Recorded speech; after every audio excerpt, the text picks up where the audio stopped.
வியாபாரி பலவிதமான பொருட்களை வாங்கியும் விற்றும் வந்தான். பொருட்களை சுமந்து செல்வதற்கு ஒரு கழுதையை வளர்த்து வந்தார். நகரத்திற்கு வியாபாரத்திற்காக செல்லும் வழியில் ஒரு ஆறு இருந்து வந்தது. தினமும் சந்தைக்கு செல்லும் போது அந்த ஆற்றை கடந்துதான் செல்ல வேண்டும். அந்த ஆற்றில்தான் கழுதையையும் குளிக்க வைப்பார். கோடை பருவத்தில் உப்பு அதிகமாக கிடைத்தது. ஆகவே விக்ரம் ஒரு மூட்டை நிறைய உப்பை வாங்கி கழுதையின் முதுகில் ஏற்றி, கழுதையே வா, விரைவாக செல், வீட்டிற்கு போக வேண்டும் என கூறினான். செல்லும் போது கழுதை கல் இடறி ஆற்று நீரில் விழுந்தது.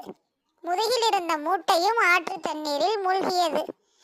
என்ன நடந்தது என தெரியுமா? சாக்கு மூட்டையில் இருந்த உப்பு ஆற்று நீரில் கரைந்தது. என்ன நடந்தது என தெரியுமா? சாக்கு மூட்டையில் இருந்த உப்பு ஆற்று நீரில் கரைந்து விட்டது.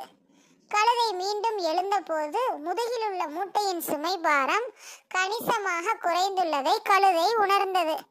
மறுநாளும் விக்ரம் வியாபாரத்திற்காக உப்பு மூட்டையை வாங்கி கழுதை மேல் ஏற்றி சென்றான்.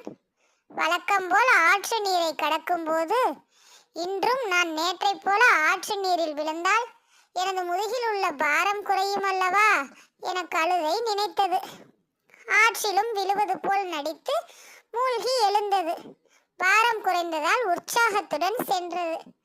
தினந்தோறும் ஆற்றை கடக்கும் போது இதே போல் நடித்ததை அறிந்த விக்ரம் இந்த கழுதைக்கு நல்ல பாடம் புகட்ட வேண்டும் என நினைத்தான். மற்றொரு நாள் கழுதையின் முதுகில் பருத்தி துணிகளின் மூட்டையை ஏற்றி கிராமத்திற்கு திரும்பினான். ஆற்றை நெருங்கிய போது கழுதை நினைத்தது, என்ன ஒரு இரக்கம்! வியாபாரி இன்று குறைவான பாரத்தையே என் முதுகில் ஏற்றியுள்ளார். மேலும் இதை ஆற்று நீரில் மூழ்கி நினைத்தால் பாரம் குறையும் என நினைத்து ஆற்று தண்ணீரில் மூழ்கியது. திரும்ப எழுந்த போது ஆச்சரியம்! பாரம் கூடியதால் எழுந்து நிற்கக்கூட இயலவில்லை. முதுகில் உள்ள சுமை குறைவதற்கு மாறாக அதிகரித்துள்ளதை உணர்ந்தது. தனது பொய்யான நடத்தையை நினைத்து கழுதை வருந்தியது. இந்த நிகழ்ச்சிக்கு பிறகு தன் தவற்றை உணர்ந்த கழுதை சுமையை ஏற்றி செல்வதற்கு வருந்துவதில்லை. இந்த கதையோட நீதி என்னன்னா, உண்மையான உழைப்பே உயர்வை தரும். ஒரு நல்ல கதையுடன் உங்களை சந்திக்கிறேன்.